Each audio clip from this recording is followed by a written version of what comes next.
안녕하세요, 여러분. 매번 이 동영상 강의를 촬영하면서 드는 아쉬움이 여러분들과 직접 대면을 하면서 강의를 진행하셨으면 정말 좋았을 텐데 라는 아쉬움을 항상 갖습니다. 자, 우리가 지난 시간엔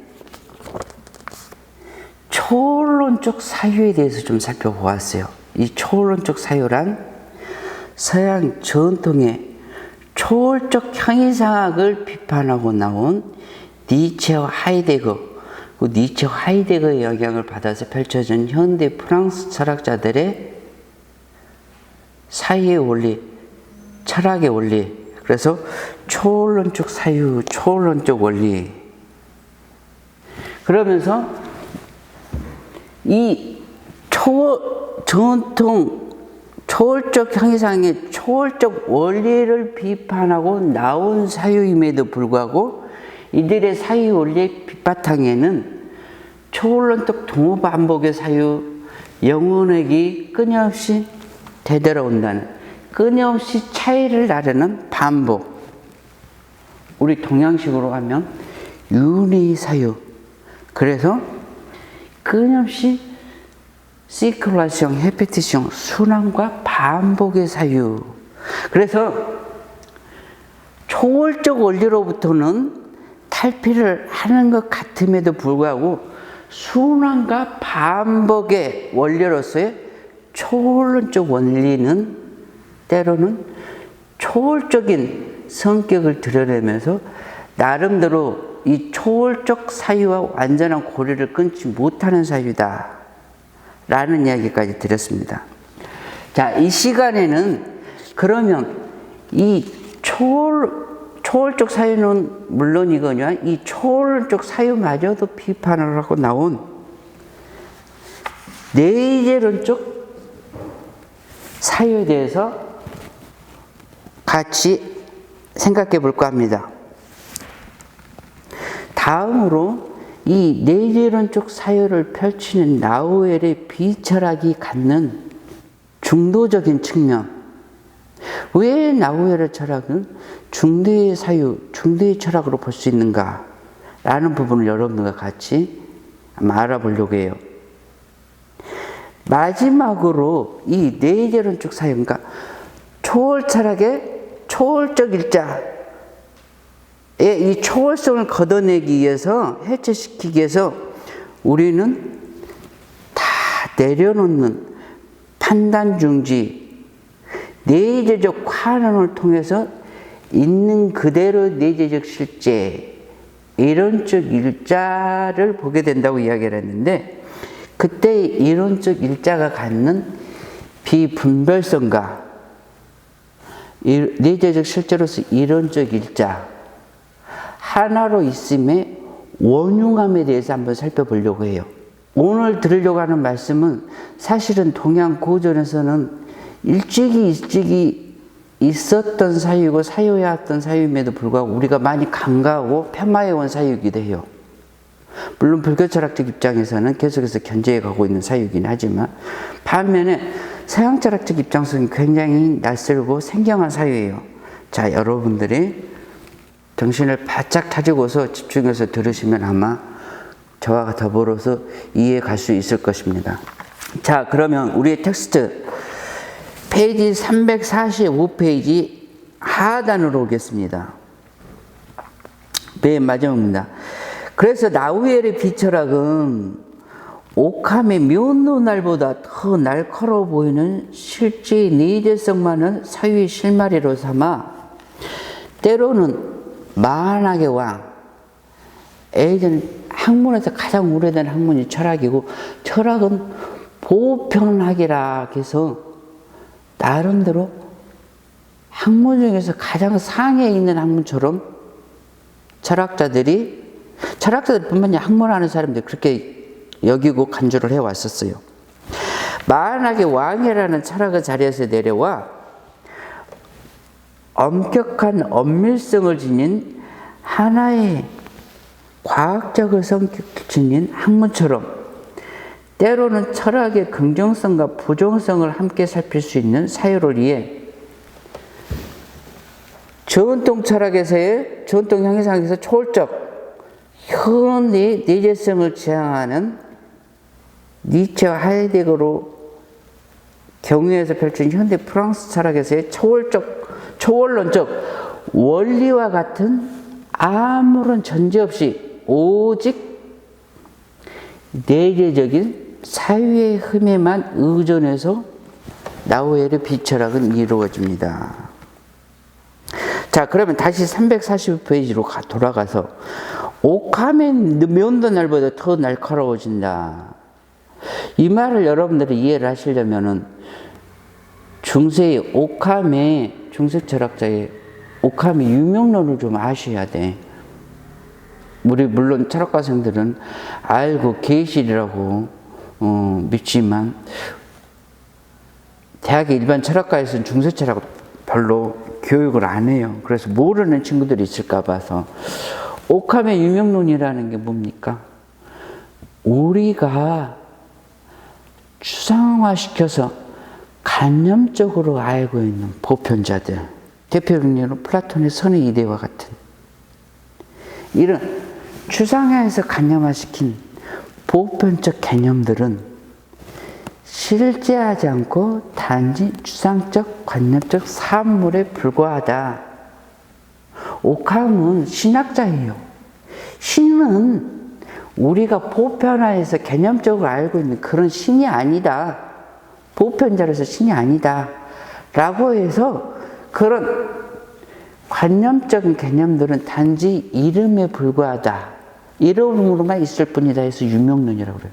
그래서 그것을 다 해체시켜. 그때 사용하는 옥함의 날카로운 사유의 날을 옥함의 면도날이라고 철학은 부르죠. 근데 이 나우엘의 비판 정신은 옥함의 비판 정신보다 한 걸음 더 나가. 그런 맥락 속에서 옥함의 면도날보다 더 날카로워 보인다. 초월적 보편자로서의 이 이름으로만 있든지 관념적으로만 있든지 또 실제로 초월적 일자에 대해서 그 자체를 비판하고 해체하는 사유라는 게 나우엘의 비철학이다라는 말씀입니다. 다음으로 나우엘은 이렇게 다 비판하고 환원을 해서 내재적 환원을 통해서 내재적 실제로서 이론적 일자의 상태로 돌아가서부터 사유를 해가는데 또 한편으로는 엄밀한 하나의 과학적 성격을 가지는 하나의 엄밀한 학이고자 해. 그러니까 기존의 철학에서 사용하는 언어와 논리를 비판하면서 다 폐기처분해버리지 않아요. 이전의 해체 철학자들처럼. 저는 여기에서 여러분들이 지금 추론을 잘하는 친구들은 이래서 프랑스와 나우엘의 비철학을 중도의 사유, 중도의 철학자로 정순백 선생이 보고 해석을 하시는구나 라고 여러분들이 생각할 수 있을 거예요. 또 불교의 중간사상, 중론에 대해서 공부를 한 친구들은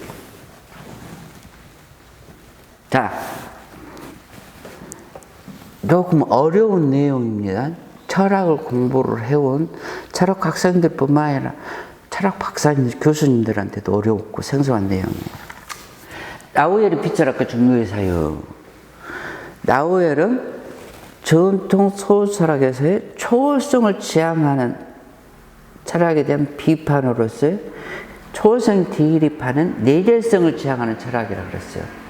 그러면서 나우엘이 이전에 철학에서 초월적 일자를 비판하고서, 그러니까 전통 초월형이상학에서의 진리라고 한 것들, 객관적이고 절대적인 방법들이라고 한 것들을 다 가로치고 판단 중지를 해서 있는 그대로 실제로부터 사유를 하고 비인 마음, 비인 자리, 비인 중심이라는 용어들 여러분들은 조금 소개를 올린 적이 있었는데, 그런 마음의 상태로 가서 보았을 때에 드러나는 실제, 그거를 내적 실제로서 일자를 이론적 일자라고 나우엘은 부른다라고 이야기를 했었어요. 그러면서 그 일자의 모습들에 대해서 이렇게 나누어서 나우엘은 보고 있습니다. 그러니까 첫 번째 이론적 일자에는 제가 여태까지 몇 번에 걸쳐서 이야기했었지만 판단 중지 내시적 환원을 통해서 있는 그대로 사태 실제로서 드러나는 하나로 있음에 우리가 구별과 판별에 대한 집착을 내려놓고 봤었을 때 무엇을 무엇이라고로만 고정시켜서 정립시켜서 이야기할 수 없다. 그것들을 내려놨을 때 그때 드러나는 내적 실제로서 일자를 이론적 일자다라고 이야기를 했었습니다. 그러면 이 이론적 일자를 자칫 잘못 오해할 수가 있어. 마치 우리가 백지 상태로 돌아가서 아무것도 없는 상태에 있냐? 절대 무와 같은 그런 상태가를 실제로서 보고서 이야기하는 거 아니냐? 라고 우리가 오해를 할 수가 있어요. 근데 나우엘이 그렇지 않다는 거예요. 이 이론적 일자가 절대 무회로 있지 않아. 백지 상태로 있지 않아. 그 이론적 일자를 다르게 표현하면 비일자이다. 그래서 일자를 절대적으로 부인하지 않아요. 그래서 가로를 쳐. 능아. 무슨 말인가 하니 우리가 구별하고 판별하고 철학자들 같으면 보편자들, 초월적 실체들 이런 것들을 중립화 이론한다. 판단을 중지해서 그것을 절대적인 실체이고 진리이다. 실제한다라고 하는 그런 판단들을 가로를 친다는 말이에요. 나우엘의 용어로 중립한다. 불어로 누트라리자시옹이라고 합니다. 이론한다. 이론적 일자의 상태로. 그러니까 무엇을 무엇이라고만 고집하는 우리의 관점, 태도들을 다 내려놓는다를 일어나라고 해요.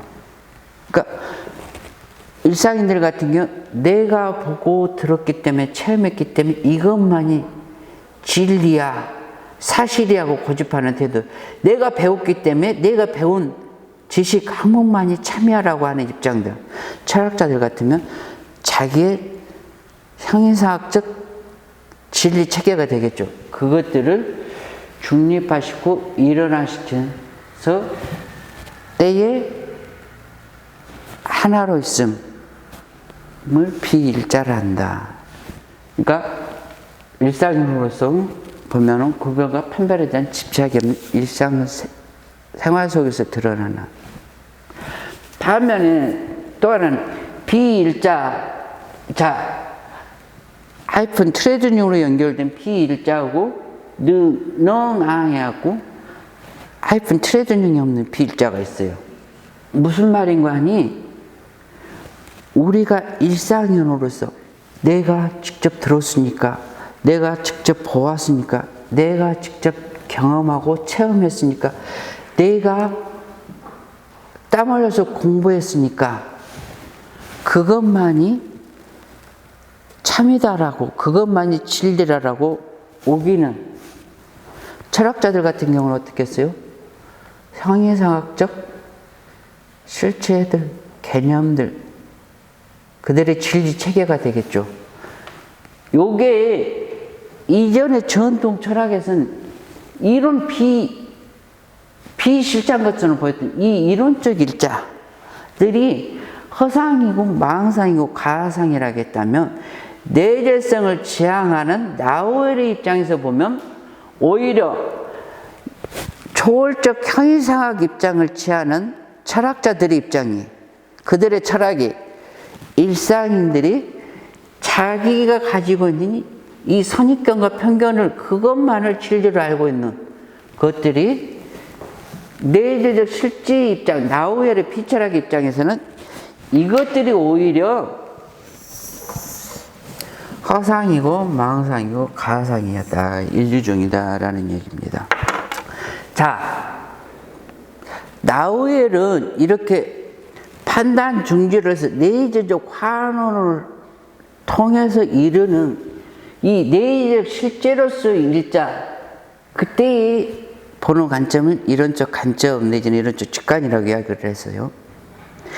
이런 입장을 견지를 했었을 때만이 다 내려놓고서 보는 하나로 있음의 상태를 볼 수 있으면서 이론적 일자의 사태와 실제를 볼 수 있으며, 또 한편으로는 우리가 중립화, 일원화, 그러니까 내재적으로 환원을 한다고 해서 백제 상태나 절대적인 무의 상태로 돌아가지 않아요. 이전에 가상과 망상, 허상으로 보았던 우리의 선입견, 편견들, 형이상학적 진리 체계들, 이 비일자들마저도 가로치고 판단 중지해서 우리의 선입견과 편견들, 형이상학자들의 형이상학적 진리 체계들마저도 판단 중지, 내적으로 관원을 통해서 중립화, 일원화해서 비일자화해 보는, 그러니까 나우엘의 이 이론적 관점을 통해서는 하나로 있음의 사유. 자, 이론적 초월적 일자가 아니죠. 그러니까 토대, 근간, 절대 고정 불변하는 실체로서 일자가 아니에요. 내재성을 바탕으로 한 일자야. 그러니까 초월적 일자가 아니기 때문에 하나의 추계라고도 사실은 정확히 이야기할 수 없어. 초월적 일자 같으면 분명한 하나의 축이 되겠지만, 동양이 공한 것들이라고도 이야기했어요. 공성을 바탕으로 한. 반면에 동양의 중도의 사유는 우리가 이 가상, 허상, 망상으로 보고 있는 것들마저도 그것들을 구별하고 판별해서 보는 것들을 그것이 그대로 있다 집착해서 보았을 때 허상과 망상과 가상이 되지, 그것들을 조건에 따라서 연기해서 본다. 연기하는 사태자 실제로서 봤을 때게, 연기 현상으로 봤을 때게 공한 세계와 연기 세계가 진재와 현상계의 속재가 따로 있지 않다.